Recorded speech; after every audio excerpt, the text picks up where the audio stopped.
Hello everyone, আমি Puja and welcome back to my mini kitchen. Mini কিচেনের day ওয়ানে আজকে আমি তোমাদের সাথে শেয়ার করছি যে মিনি কিচেনে আমি কিভাবে চাষ করছি।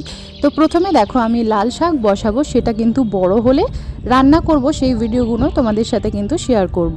দেখতে দেখতে শীতকাল কিন্তু চলে এসেছে, আর শীতকালে কিন্তু নানা রঙের সবজি চাষ করতে ভীষণই ভালো লাগে। তো এবারে কিন্তু প্রথমবার আমি ট্রাই করছি যে মিনি কিচেনে চাষ করলে সেটা কেমন হবে। খুব ছোট্ট ছোট্ট সবজি শাক হবে, যেগুলো তুলে নিয়ে মিনি কিচেনে রান্না করব। তো এখানে দেখো আমি একটা লাল শাকের দানা নিয়েছি। লাল শাকের দানাগুলো দেখতে দেখো বেশ সুন্দর। আমি এরকম একটা কিন্তু ছোট্ট জায়গার মধ্যে লাল শাকটা চাষ করব। তোমরা কমেন্ট করে জানাতে পারো মিনি কিচেনে আর কি চাষ করলে বা সবজি সেটা তোমরা দেখতে চাও, সেটা কিন্তু অবশ্যই কমেন্ট করে জানাবে। এইভাবে চাপা দিয়ে কিন্তু আমি 3 দিনের জন্য গাছটাকে রেখে দেবো। লাল শাক হলে অবশ্যই আমি তোমাদের সাথে শেয়ার করব। আর নেক্সট আপডেট দেখতে হলে আমার চ্যানেলটাকে এখনই সাবস্ক্রাইব করে রাখো, আর ভিডিওটা ভালো লাগলে লাইক করে দিও। বাই।